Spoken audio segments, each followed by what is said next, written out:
All right. Well, speaking of, many people will be hitting the roads for the 4th of July holiday, including myself. What do we need to know as we prepare to get on the road? Can we have the windows down, or should we still play it safe with the air conditioning? Well, it's summer, so definitely the air conditioning, but not as hot as last week. So we're not talking about mid to upper 90s. Instead, temperatures that are closer to 90 degrees, which is more normal for early July. Pretty typical out there this afternoon as well. We had the heat, we had the humidity, and then we had those late day storms. You see a few of them developing there over Winston-Salem. For a time, Forsyth County under a flash flood warning earlier today because the rain really coming down, and we've got saturated soil out there. Here's where we're headed this week. We do have some pop-up storms in the forecast tomorrow. Also some stormy weather around on Tuesday. In fact, that's our most likely day. We'll see the most widespread coverage of showers and storms. And then we're going to see a brief break as a cold front comes in here. It might be a little bit cooler, maybe a touch less humid briefly, and then it's going to heat back up in time for the July 4th holiday weekend, but temperatures should be in the low 90s, which is reasonable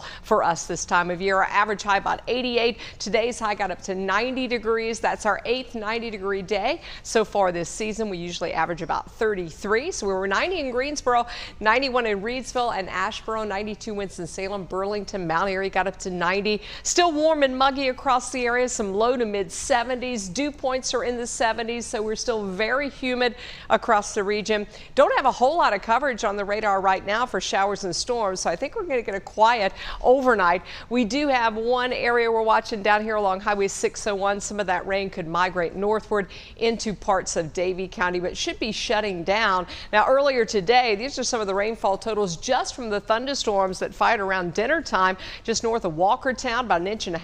Out toward Louisville, close to 2 inches of rain. And then later on tonight, around 8, 9 o'clock, we saw some thunderstorms over parts of Randolph and Davidson County, some 3 to 4 inch totals there. Also had some flood advisories out, and there were some areas that didn't see, of course, as much rain today. But over the last 5 days, we've seen significant rainfall, and in some cases close to 3 inches there in bright orange and red, some close to 4 inches in parts of Rockingham, Forsyth, and Stokes County. We're in that area where we could see more flood advisories issued from any thunderstorms tomorrow. Again on Tuesday across the Carolinas.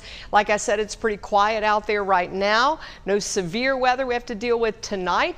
No severe thunderstorms in the forecast for tomorrow. Tuesday could be different, as we'll likely see some of those showers and thunderstorms around. They could potentially become severe. Main threat is going to be damaging winds. Overnight, partly cloudy with some fog. Morning temperatures around 70 degrees. As we go through the day tomorrow, clouds build again. We see a few pop-up showers and storms that'll take us into the late afternoon, early evening hours. Should be hot. High temperature tomorrow about 90 degrees. Pop-up storms, southwest breeze kind of light.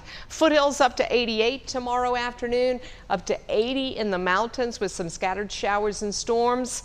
That front is out here. It's slowly moving, but I do think it'll be through here in time for the holiday weekend. Will dry out. Also, what we're going to watch is once that front stalls just off our coast, there is the potential that an area of low pressure could form along it.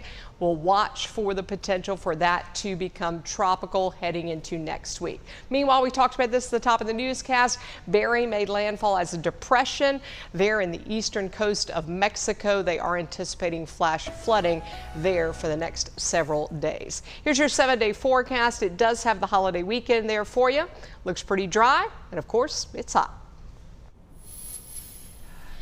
It was madness at the Madhouse and in the Cup Series race on Saturday, plus a game-winning goal in the U.S. Costa Rica Gold Cup quarterfinals. I'll have all those highlights and more in sports.